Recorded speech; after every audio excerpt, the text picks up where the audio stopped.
예배 오신 여러분들을 예수님의 이름으로 환영하고 축복합니다. 우리 잠깐 기도하시고 같이 하나님 앞에 예배드리도록 하겠습니다. 아버지 하나님 감사합니다. 저희들을 부르신 그 은혜에 또 힘입어 하나님 앞에 나아갑니다. 저희들을 부르신 하나님의 은혜를 우리가 함께 송축하길 원합니다. 마음을 같이하여서 하나님 찬양할 때에 주님 홀로 영광 받아주시고 예배하는 우리들의 심령 가운데 하나님께서 예비하신 은혜들을 충만하게 채워주옵소서. 감사드리며 살아계신 예수님의 이름으로 기도드립니다. 아멘. 우리 같이 빛이 없어도 환하게 다가오시는 우리 주님 함께 고백하겠습니다.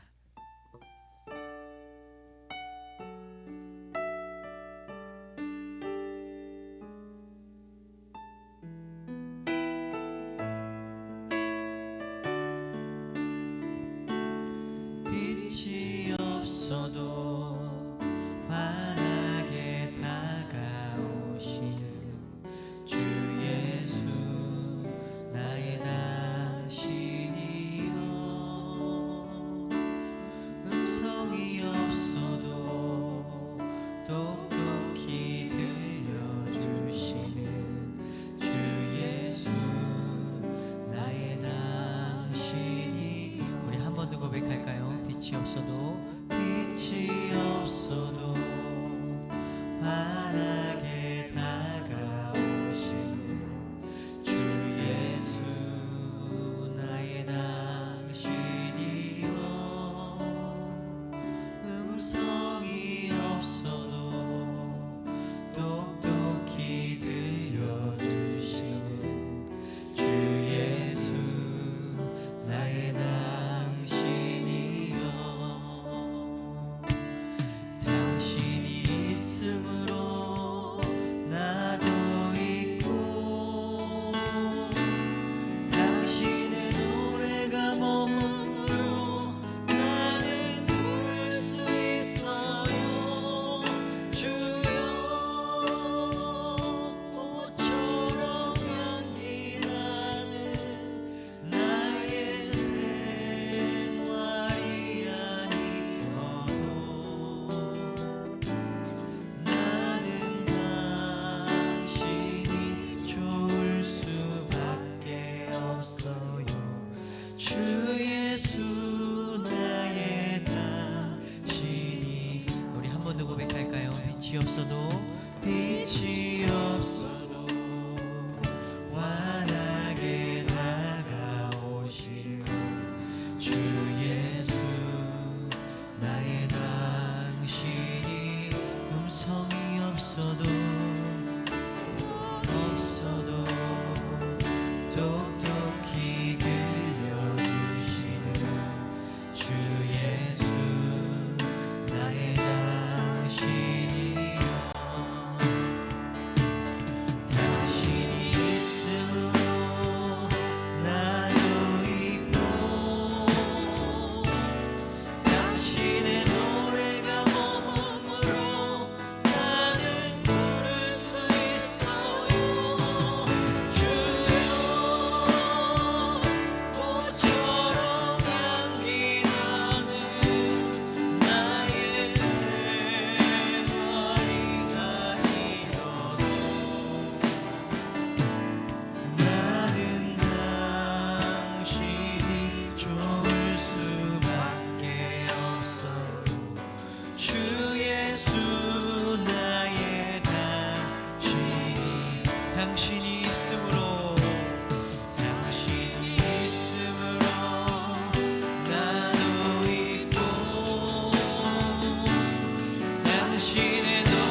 마지막으로 당신이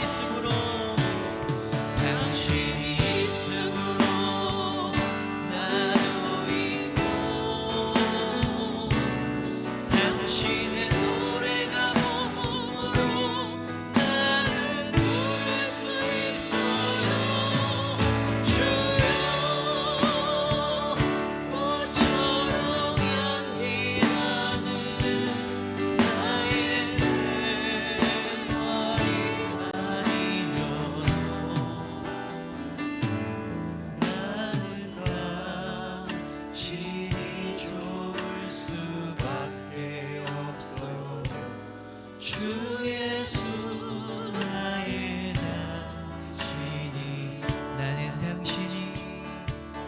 나는 당신이 좋을 수밖에 없어요.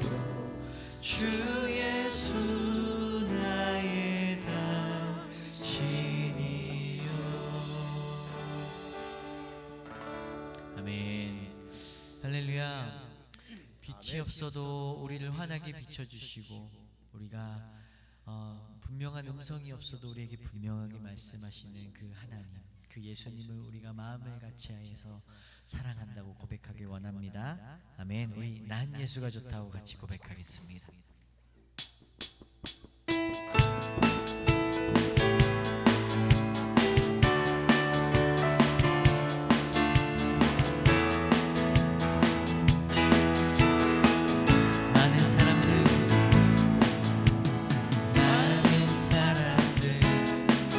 참된 진리를 모른 채 주위 곁을 떠나갔지만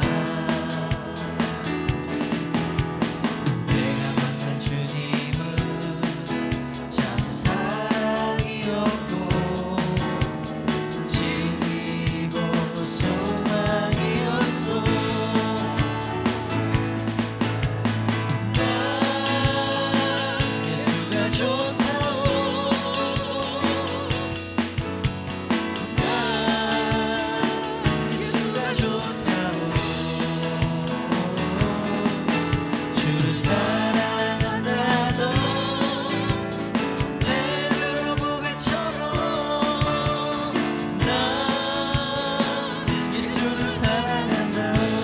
무거운 짐진 자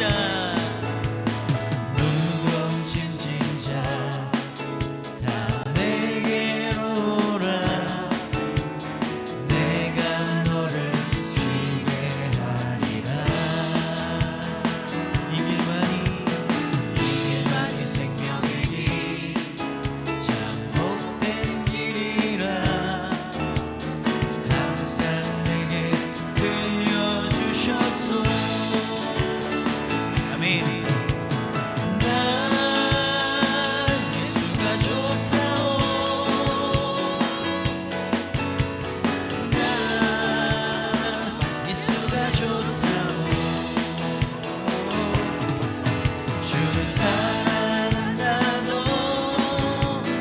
베드로 고백처럼 난 예수를 사랑한다.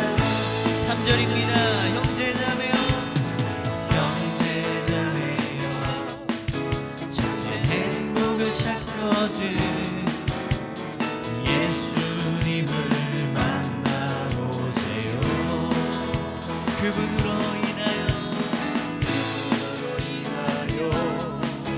참 평안을 얻으며 나와 같이 고백할 거요.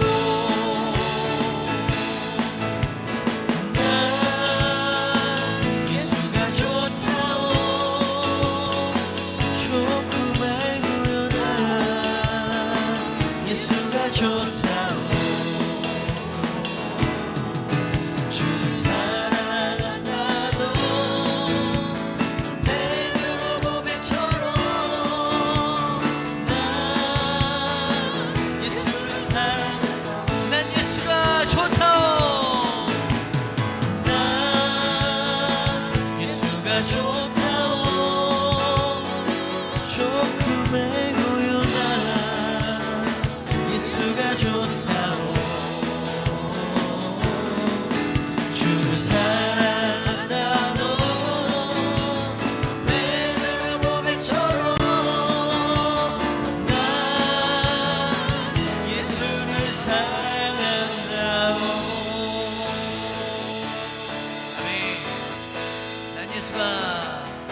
예수가 좋다오. 주를 사랑한다도 베드로 고백처럼 난 예수를 사랑한다. 마지막입니다. 난 예수가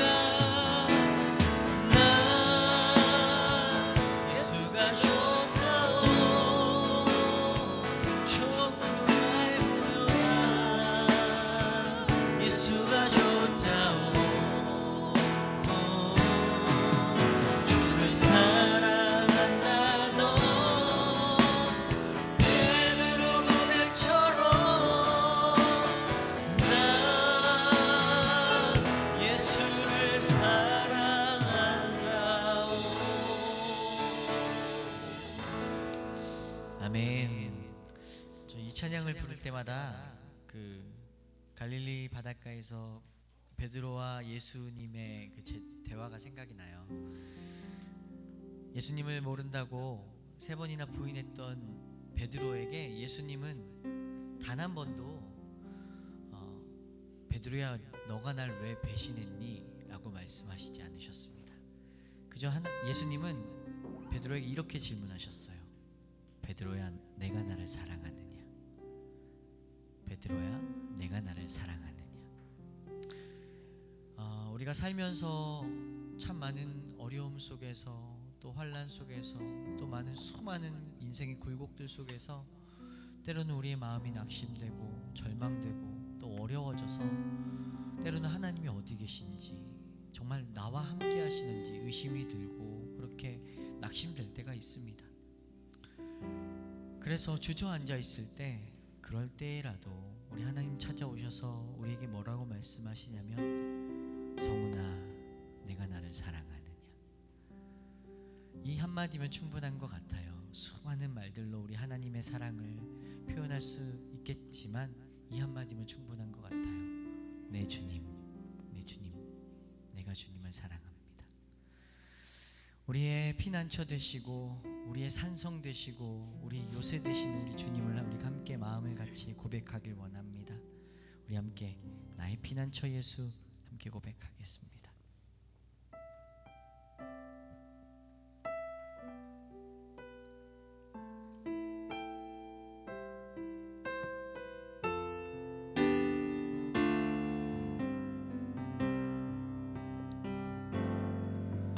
나의 피난처 예수 의지해요. 나의 피난처 예수 의지해요. 나의 가는 길에 거센 바람 몰아쳐와도 나의 피난처 예수 의지해요. 한 번 더. 나의 피난처 예수 의지해요. 나의 피난처 예수 의지해요. 나의 가는 길에 거센 바람 몰아쳐와도 나의 피난처 예수 의지해요.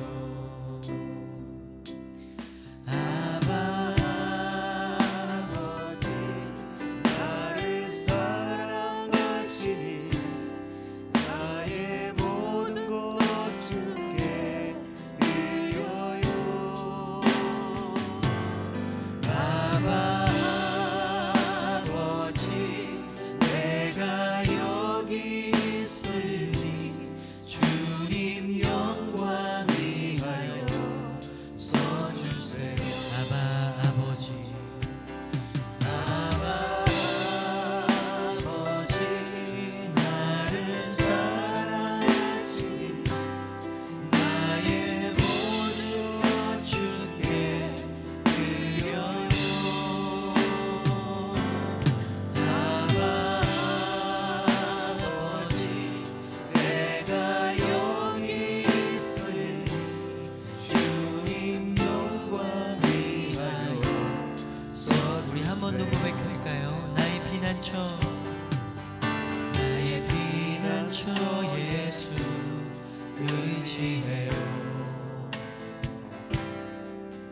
나의 피난처 예수 의지해요. 나의 가는 길에 거센 바람 몰아쳐와도 나의 피난처 예수 의지해요. 나는 영원히 주님 사랑해요. 나는 영원히 주님 사랑해요.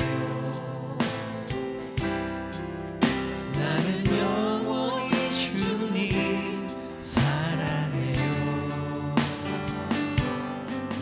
세상 어떤 것도 나의 사랑 끊을 수 없네. 나는 영원히 주님 사랑해요. 아멘. 아버지 나를 사랑하시니 나의 모든 것 주께 드려요.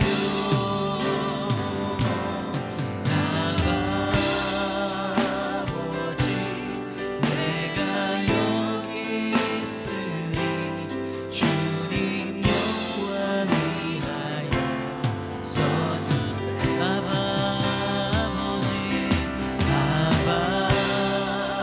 아버지 나를 사랑하시니 나의 모든 것 주께 드려.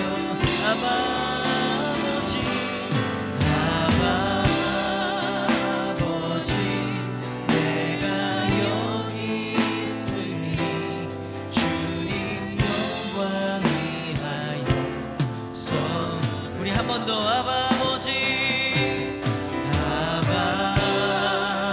아버지 나를 사랑하시니 나의 모든 것 주께 드려. 주님 교회 위하여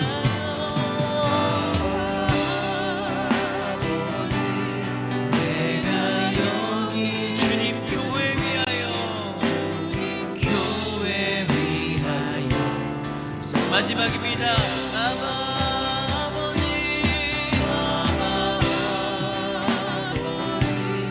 나를 사랑하시니 나의 모든 것 주께 드려요.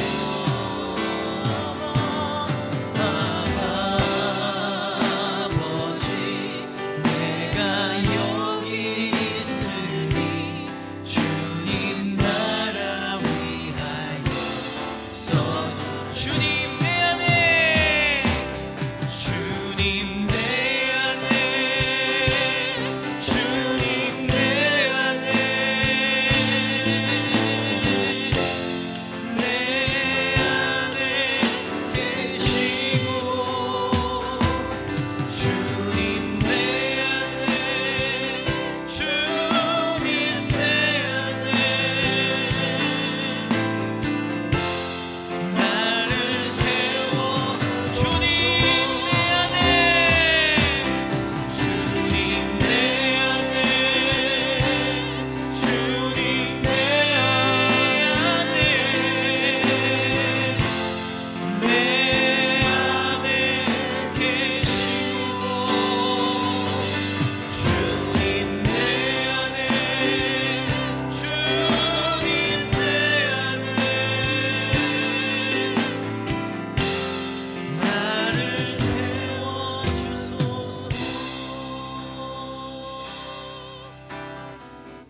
아멘.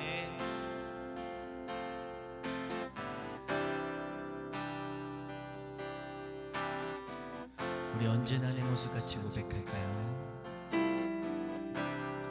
언제나 내 모습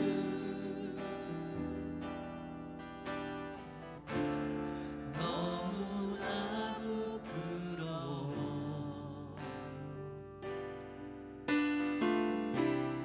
무릎으로 주님께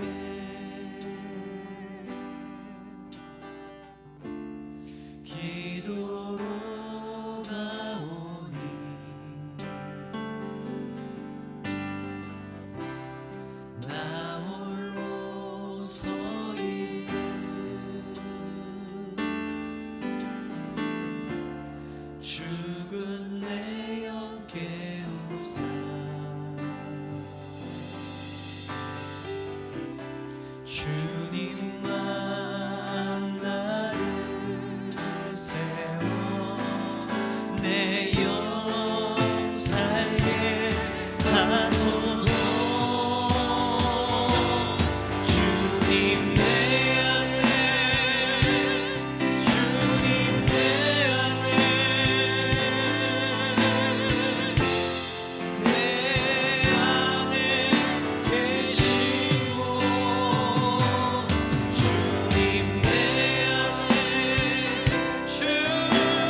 시간 같이 기도하겠습니다. 하나님, 주님, 부끄러운 우리의 모습을 무릎으로 주님 앞에 나아갑니다. 하나님, 어두운 골짜기에 서 있는 죽은 나의 영을 깨우시어서 이 시간 예배 가운데 하나님을 찾고 구하는 시간들 되게 하여 주시옵소서. 거짓되고 부패한 세상 속에서 방황했던 우리를 용서하시고 이 시간 주의 은혜로 충만케 채워주셔서 더욱더욱 하나님만 사랑하는 그런 저희들 될 수 있도록 주님, 저희를 부르시고 저희를 이끌어 주옵소서. 우리 함께 같이 기도하도록 하겠습니다. 아버지, 감사합니다. 저희를 부르신 아버지 하나님을 우리가 는 사모하는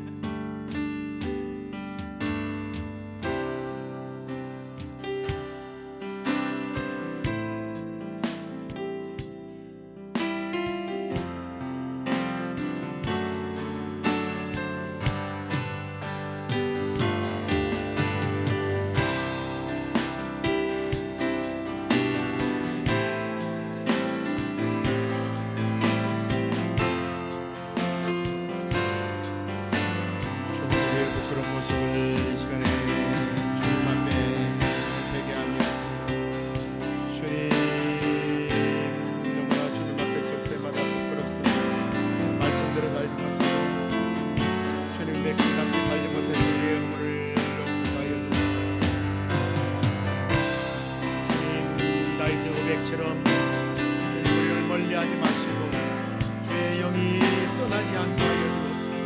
주의 성령이여 우리 안에 늘 창조하여 주시고 떠나지 마옵소서. 주의 영이 우리 안에 머물러 주시고 주여 우리를 위하여 친히 양보하여 주시고 주의 영이 우리를 다시 한번 새롭게 하여 주시옵소서. 그리하여 주님 앞에 다시 설 때에 주님 부끄럽지 않는 설 수 있는 우리의 모습 되게 하여 주시옵소서.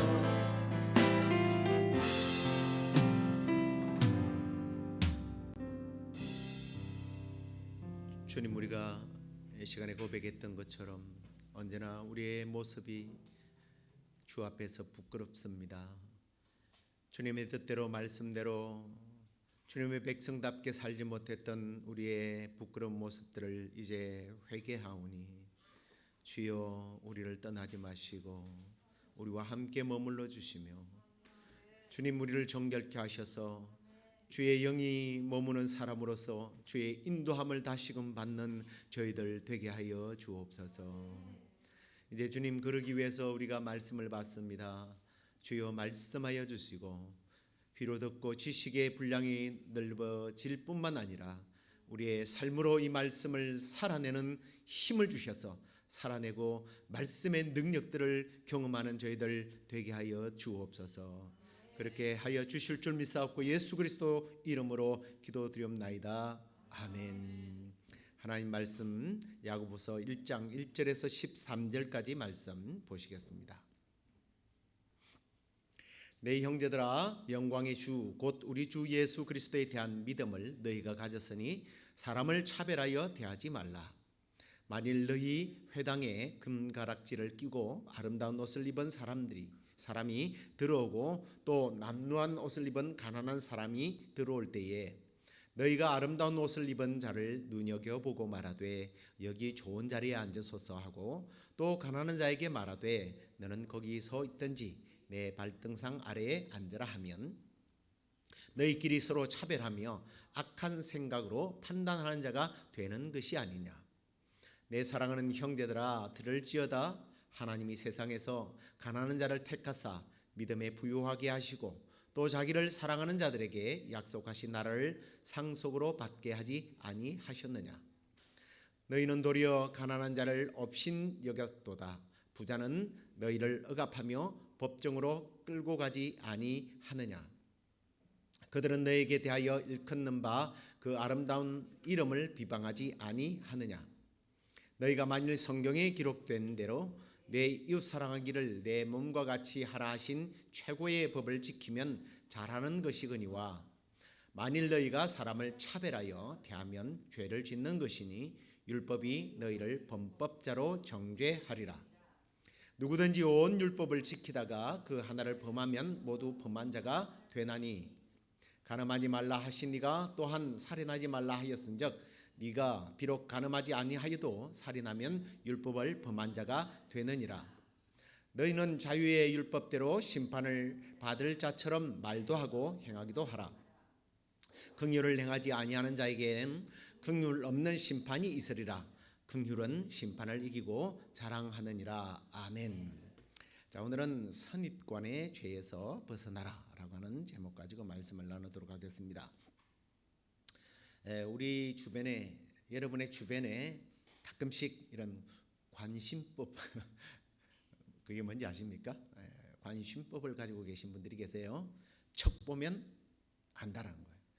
그 사람 인상을 보면 내가 다 알아.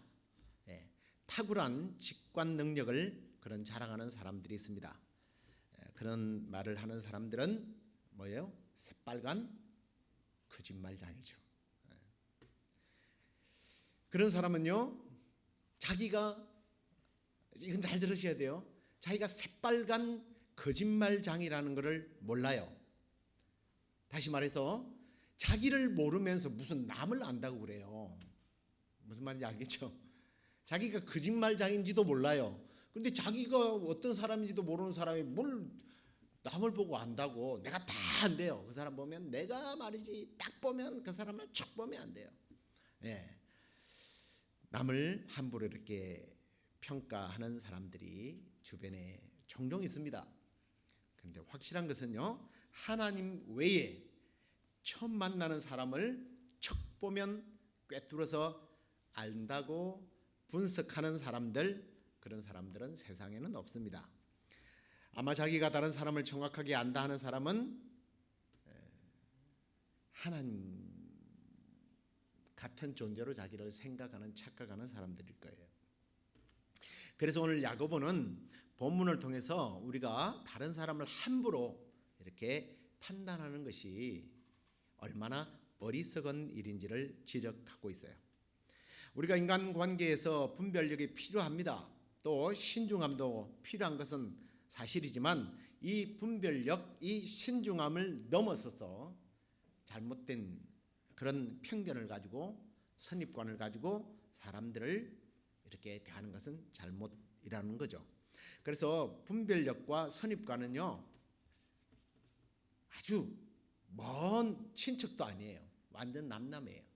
근데 분별력을 선입관이나 이런 편견과 동일시해서는 안 된다는 거예요. 분별력은 필요합니다.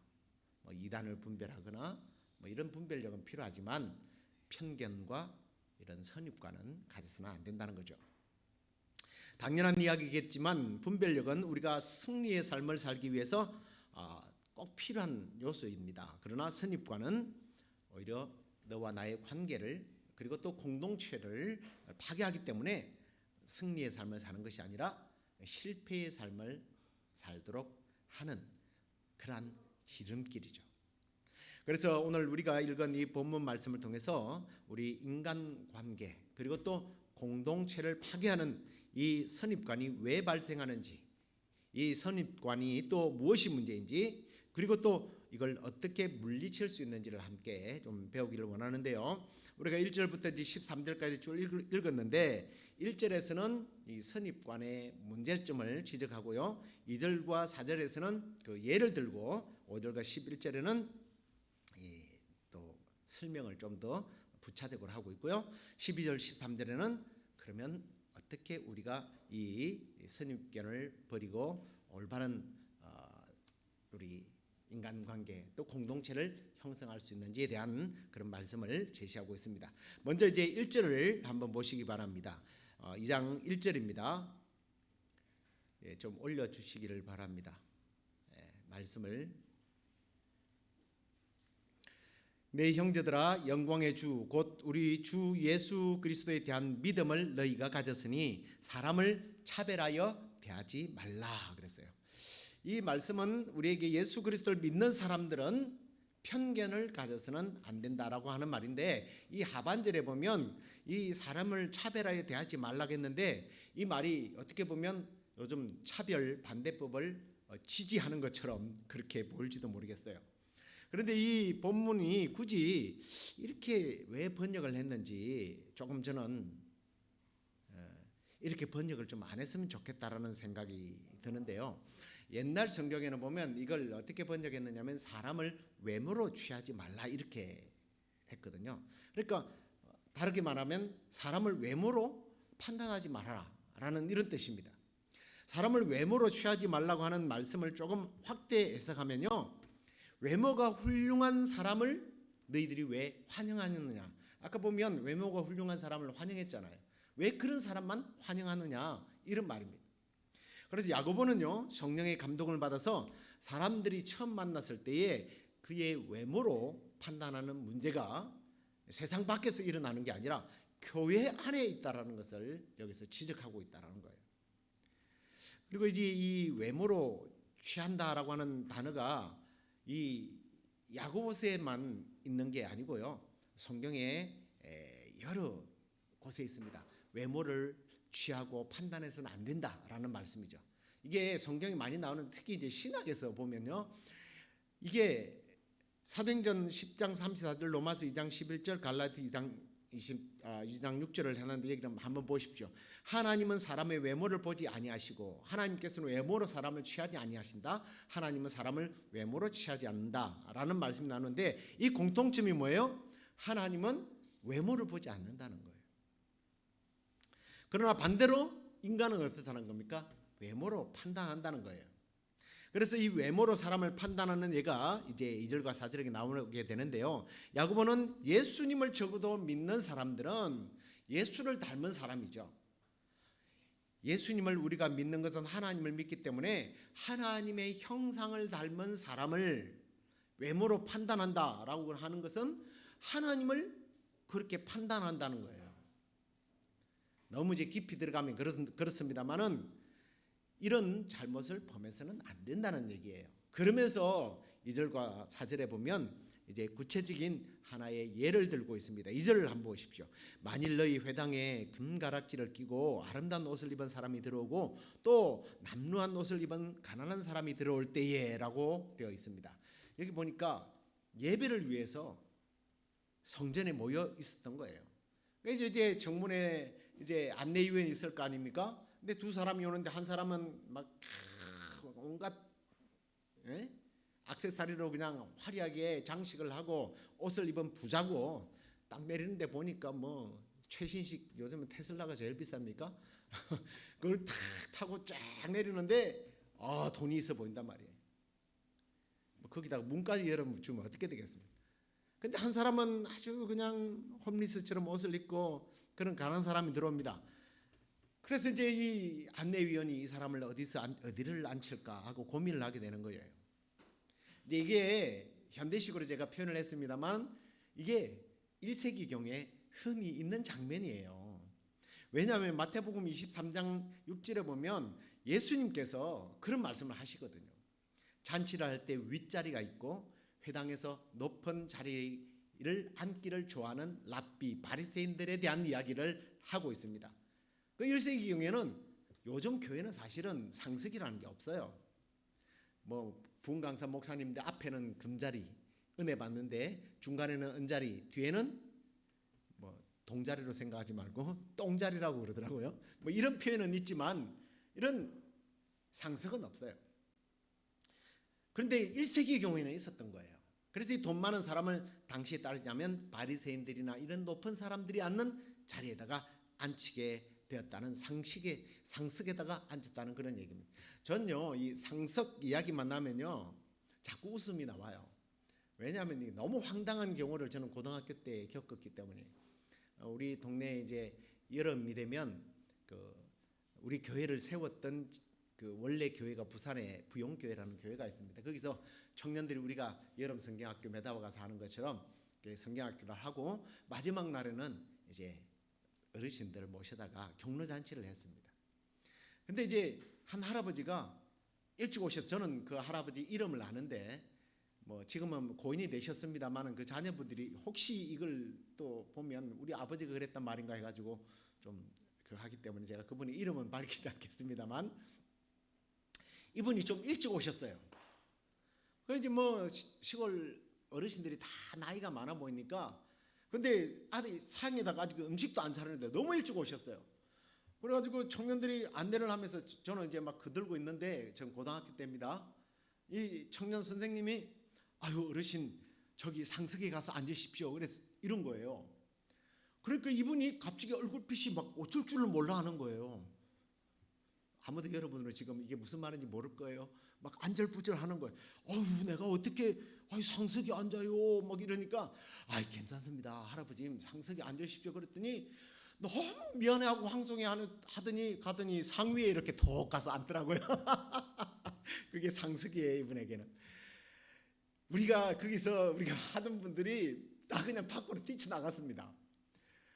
도저히 쳐다볼 수가 없는 거예요. 막 너무 무서워가지고 밖에 나가서 막 한참 붙다가 우리가 뭐 그 이야기를 하니까 전도사님이 아유 저분은 참 그러더니까 가지고는 아유 어르신이 밑에 여기 상석에 앉으시 그러니까 그때서 이분이 얼굴 색깔이 돌아오더라고요.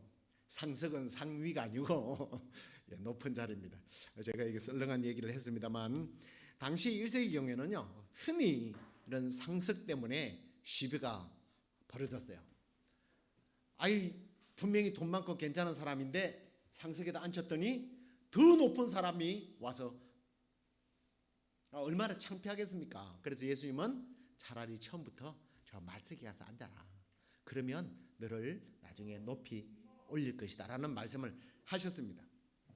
자, 그게 이제 문화였어요. 그런 문화 속에서 이 야고보가 그런 이야기를 하는 거예요. 너희들이 누구를 어떻게 앉히겠느냐. 그런데 너희들이 그렇게 판단을 한다는 겁니다. 그런데 지금 오늘 이 야고보가 부자들은 나쁜 놈이야, 뭐 다 나쁘다, 꼭 그런 이유는 아니에요. 그렇지만 그 당시에 부자들은 조금 문제가 있었습니다. 그렇게 네가 부자라고 해서 그 사람에게 잘 보이려고 갖다 앉히는데 그 부자들이 어떤 사람인 줄 아니? 라고 하면서 6절과 7절에 이런 말을 해요. 부자는 너희를 억압하며 법정으로 끌고 가지 아니하였느냐. 그들은 너희에게 대하여 일컫는 바 그 아름다운 이름을 비방하지 아니하였느냐. 부자라고 해서 다 문제가 되는 것은 아닙니다만 그 당시에 부자들 중에서는 자신의 재산을 늘리기 위해서 가난한 사람들 걸 빼앗았고, 실제로 1세기 경우에는 그리스도인들이 핍박을 받을 때에 기독교인이라고 해서 재산이 몰수되는 그런 일들이 많았습니다.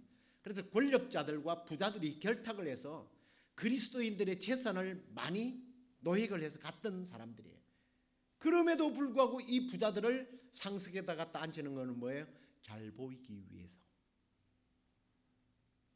이게 선입관, 편견이라는 게 이렇게 사람으로 하여금 구질구질하게 부끄럽게 살게 만든다는 얘기예요.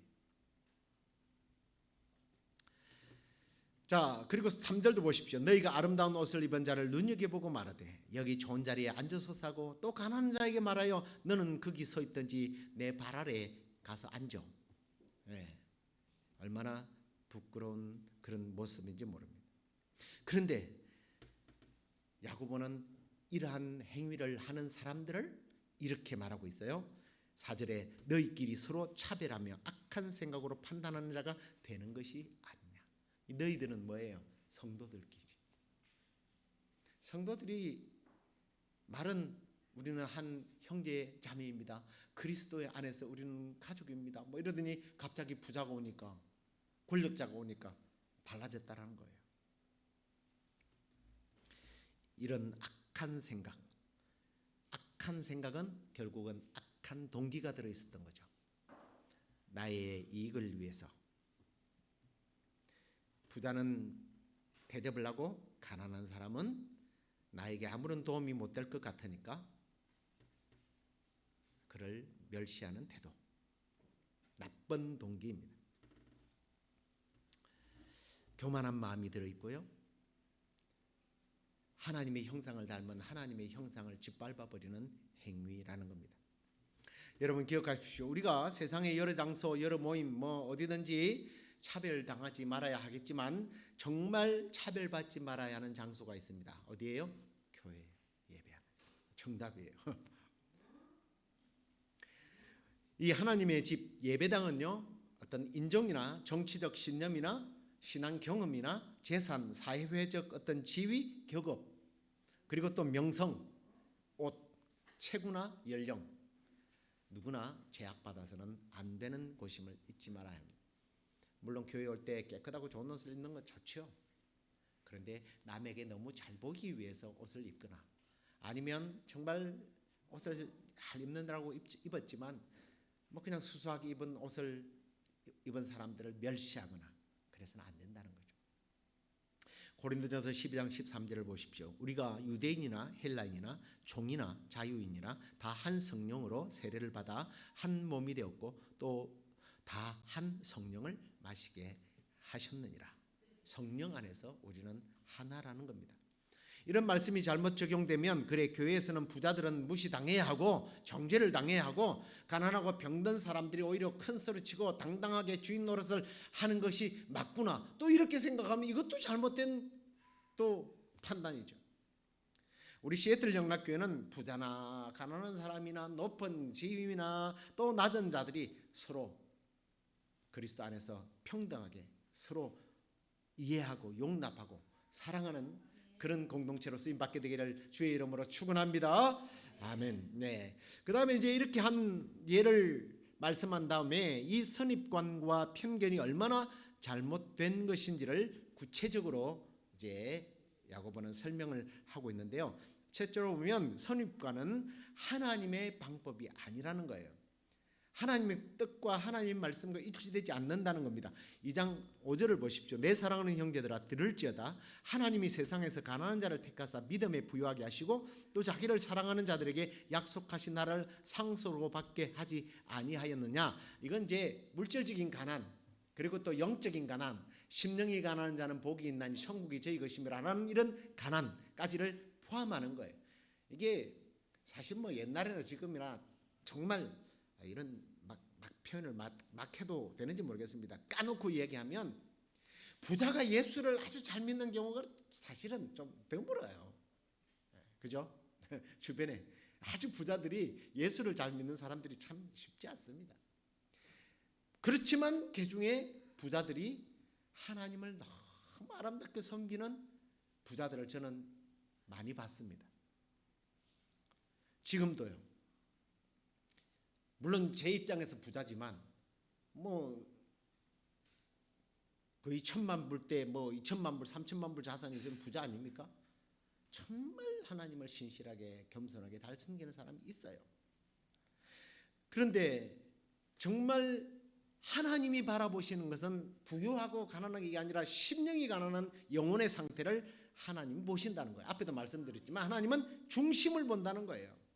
이 말씀을 우리가 한번 우리 자신에게 적용해 보아야 할 것입니다. 만일 하나님께서 외모의 기준으로 삼아서 사람을 받아들인다면 하나님이 나를 받아들일 이유가 없어요.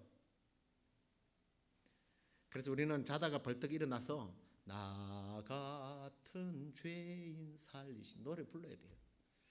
탁 잠을 깨우나 가만히 생각해 보니까 나 같은 죄인을 하나님께서 어떻게 받아주셨을까?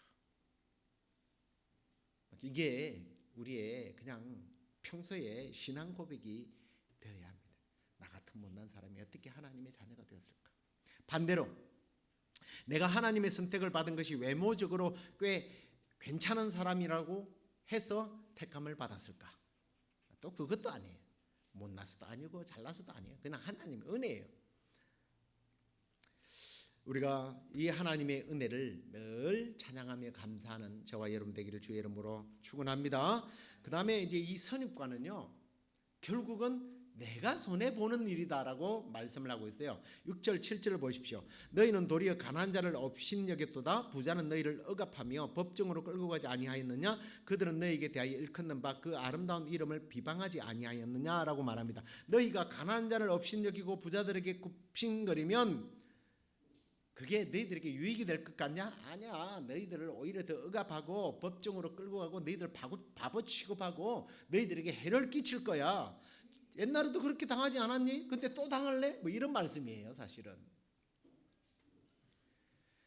그리고 그들은 예수 그리스도의 그 아름다운 이름과 그 아름다운 복음을 비방했던 거예요.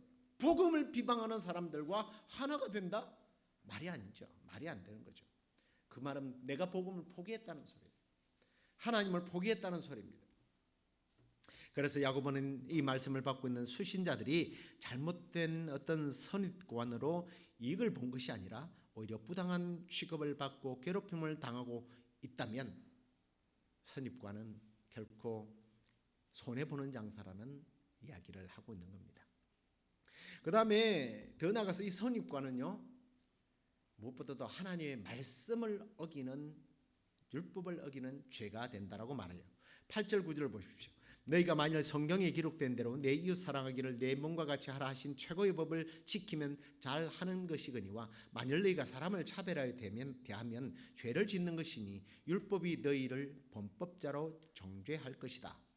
내 이웃을 내 몸과 같이 사랑하라고 하는 최고의 법을 어긴 죄, 이 죄를 지으면 모든 다른 율법까지 다 어긴 죄가 된다라고 주님이, 우리가 여기 보여드리지는 않았습니다만 그렇게 말씀을 하시죠. 우리가 사람을 외모로 판단하고 선입관을 가지고 편견하고 사람을 대하게 되면, 그리고 또 이웃을 내 몸처럼 사랑하지 않으면 하나님의 말씀, 율법을 어긴 죄라는 거예요. 우리가요, 뭐 동성애자, 간음한 사람, 살인죄, 사기치는 사람, 폭력을 행사하는 사람, 이런 것만 큰 죄인으로 생각하는 경향이 있어요. 하지만 하나님께서는요, 우리가 주변에 있는 사람들을 사랑하지 않으면 똑같다라는 거예요. 남을 헐뜯고 미워하고 편견이라고 하는 프레임을 짜놓고 사람을 대하면 이것도 역시 간음죄, 살인죄, 동성죄, 폭력을 행사하는 이런 죄와 똑같다라는 거예요. 그래서 우리는 선입관은 죄라라는 사실을 인식하고 함부로 남을 판단하고 거짓으로 다른 사람을 프레임을 세우고서 다른 사람이 그 사람을 또 선입관을 가지고 편견을 가지고 대하도록 해서는 안 된다라는 것. 그건 무서운 죄라는 것을 알아야 합니다. 자, 그러면 우리는 어떻게 살아야 되느냐는 거죠. 어떻게 살아야 할 것인가. 이게 사실 12절에서 13절에 말하고 있는데, 우리가 어렸을 때부터 선입견, 그리고 편견, 뭐 이게 사실은 습관화 되어 버렸어요. 그래서 이걸 바꾼다는 게 쉬운 것은 아닙니다. 어려워요. 그렇기 때문에 하나님께서는 야고보를 통해서 우리에게 명령을 내리고 있어요. 이건 지키지 못할 것이면 굳이 하나님께서 이런 법은 주시지 않았을 겁니다. 그런데 우리에게 주신 것은 우리가 얼마든지 실천할 수 있는 문제이기 때문에 주셨다고 생각해요. 12절을 보십시오. 너희는 자유의 율법대로 심판받을 자처럼 말하고 행하라. 말도 하고 행하기도 하라. 자유의 율법대로, 자유의 율법이라는 게 뭐냐면 뭐겠어요? 사랑이에요. 이웃을 내 몸과 같이 사랑하라. 이게 사실은 자유의 율법이라는 게 이겁니다. 자유의 율법대로 내가 심판을 받는다라는 정도로, 이게 이제 8절에서는 최고의 법이라고 그랬거든. 내 이웃을 내 몸과 같이 사랑하는 것은 최고의 법을 어기면 최고의 심판을 받는구나 라는 마음을 가지고 다른 사람들을 내 이웃을 내 몸과 같이 사랑하라는 거예요. 긍휼히 여기라는 거예요. 얼마나 12절의 하반절에 우리가 이것을 실천할 때 안 하느냐면 심판을 행해야 할 정도로 하나님 화가 나서 그 정도로 사람들은 안 한다는 거예요.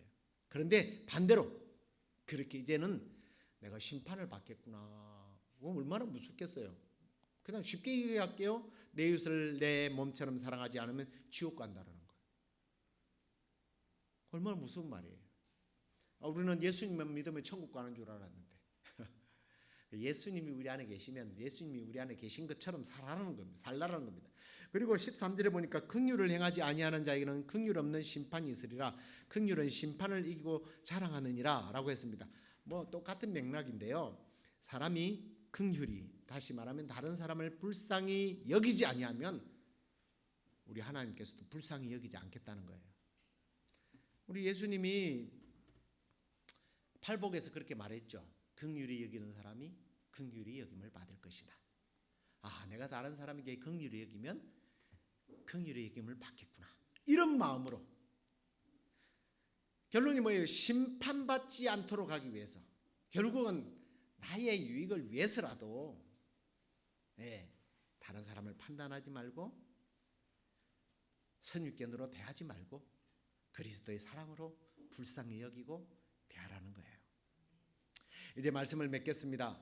오늘 이 12절과 13절 말씀은 선입과는 그냥 생각의 차이가 아니라 심판에 이르는 죄라는 사실을 우리에게 분명히 지적하고 있다는 사실을 우리가 깨닫고, 이제부터 우리는 그 누구도 사람들을 선입관이나 편견으로 판단하고 정죄해서는 안 될 것입니다.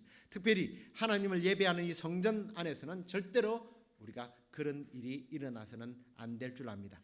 우리 이 예배하는 이 시애틀 영락교회 장소 안에서 서로 사랑하고 아끼고 돌보고 불쌍히 여기는 이 마음을 적극적으로 연습하고 실천해서 우리가 세상 속으로 나갔어도 사람들을 대할 때마다 주님의 마음으로 또 주님을 대하는 것처럼 대함으로 우리가 우리 하나님으로부터 사랑받고 긍휼히 여김을 받는 그러한 우리의 삶이 되기를 주의 이름으로 축원합니다. 우리 함께 비전을 찬양하도록 하겠습니다.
그렇습니다. 내가 판단하고 내가 선입관으로 대하는 그 사람, 내가 가난하고 병든 사람, 또 좀 지혜롭지 못한 사람을 무시했다면 여러분 생각해 보십시오. 오늘 이 주신 말씀이 이방 세계에 있는 사람들에게 주신 말씀이 아니에요.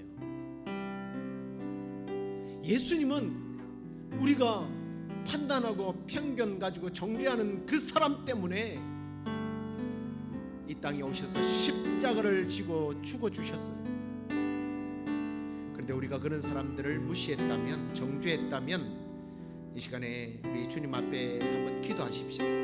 주님, 내가 그들을 무시했습니다. 내 사랑하는 믿음의 형제들을 무시했습니다. 그들에게 우리가 함부로 대했습니다. 함부로 말했습니다. 그리고 내 이웃을 내 몸처럼 사랑하라고 그랬는데 우리가 벌써 이 말씀을 지키지 못함으로 성경에 말씀하는 심판받을 만한 모든 율법을 다 어긴 그러한 죄인입니다.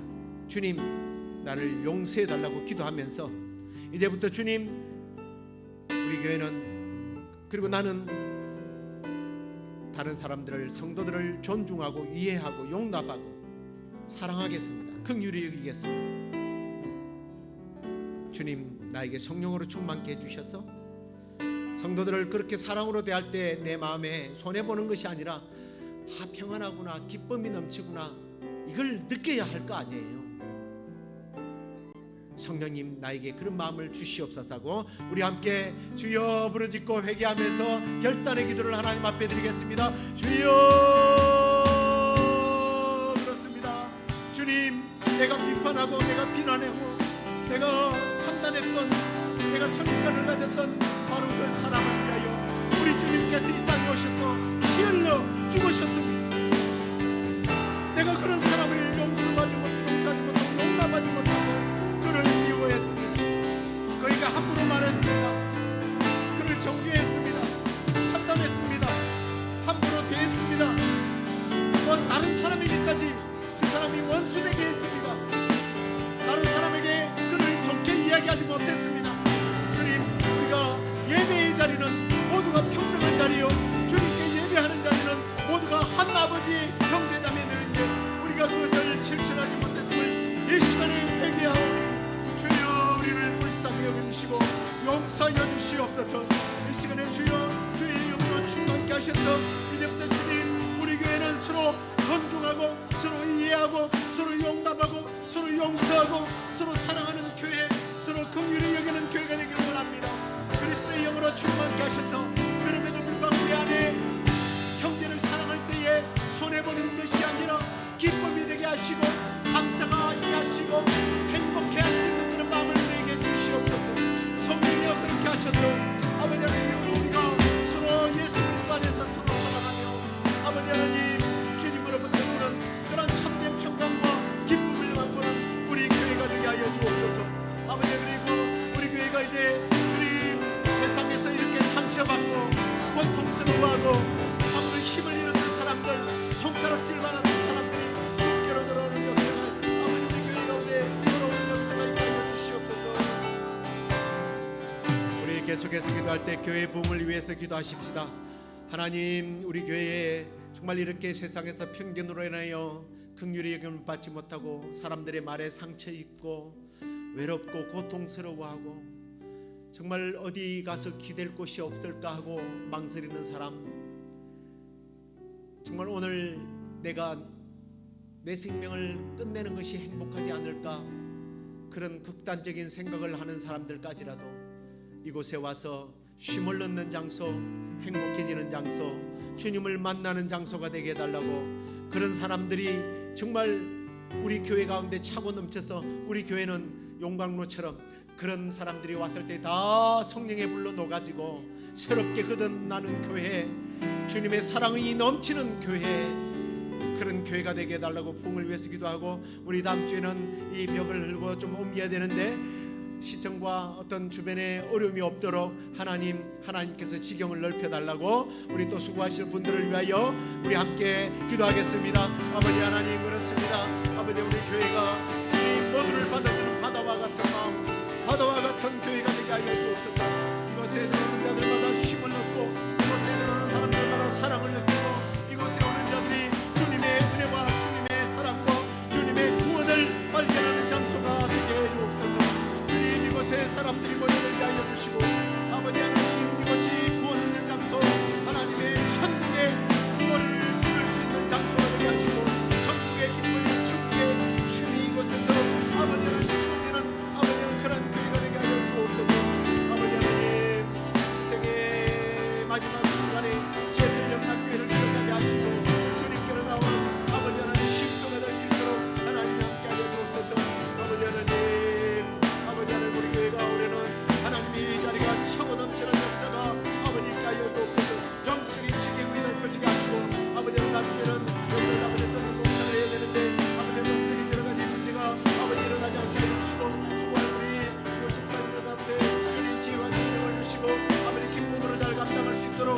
아버지 하나님께서 인도하여 주시옵소서.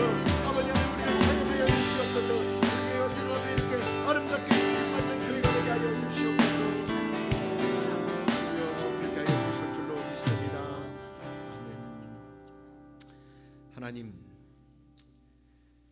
혹 우리가 감히 사람을 판단하고 선입관을 가지고 사람들을 대하였다면 이 시간에 용서하여 주옵소서. 우리의 말 때문에, 우리의 행동 때문에, 우리의 눈빛 때문에 혹시 상처받은 사람들이 있다면 먼저 주님 이 죄인을 주여 용서하여 주시고 그들이 예수 그리스도 안에서 그 모든 우리의 언어와 우리의 눈빛, 우리의 행동들을 잊어버리고 주님 그들 안에 주님이 주시는 평강이 넘쳐나게 하여 주옵소서. 그리고 주님 우리 교회가 앞으로 이곳에 가난한 사람이든 병든 사람이든 부자들이든 배운 사람이든 무식한 사람이든 이곳이 주님의 주시는 평안과 기쁨이 넘치는 쉼터가 되게 하시고 세상에 손가락질 받고 어렵게 살았던 사람들이 이곳에 와서 주님의 사랑으로 녹아지는 그러한 용광로가 되게 하여 주시옵소서. 주님 지경을 넓히기 위하여 공사를 해야 하는데 하나님 어려움 없게 하여 주시고 또 이 지경이 넓혀져서 더 많은 사람들이 이곳에 와서 하나님의 말씀을 듣고 예배하며 쉼을 얻는 그러한 공동체가 되도록 우리를 사용하여 주시옵소서. 오늘 예배를 오다가 또 따님이 아파서 돌아간 자매도 있습니다. 하나님 그 가정 가운데 주님 병마가 물러가고 기쁨이 있게 하여 주옵소서. 치유의 역사가 있게 하여 주시옵소서. 지금은 우리 주 예수 그리스도의 은혜와 하나님의 그 크신 사랑과 성령의 위로 교통 충만하시며 또 우리를 자유케 하며 우리 가운데 넘치는 평강을 주시는 그 은혜로 세상 가운데 이 사랑을 흘려가기를 원하는 우리 시애틀 영락교회 성도들과 또 이 메시지를 들으며 주 안에서 어떤 삶을 살아야 할지 결단하는 모든 이들에게 지금부터 영원토록 함께 있을지어다. 아멘.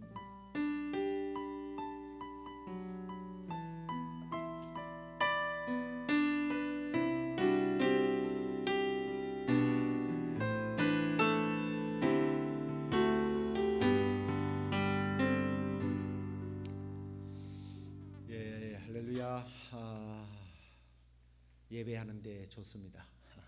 예배가 기쁘고 좋습니까? 우리 일평생 해야 되는 예배지만 옛날 예배를 다 잊어버리고 그냥 오늘 예배가 좋습니다. 자, 우리 한 며칠간 또 주 안에서 말씀을 잘 실천하고 주일날 다시 만나도록 하겠습니다. 평안하십시오.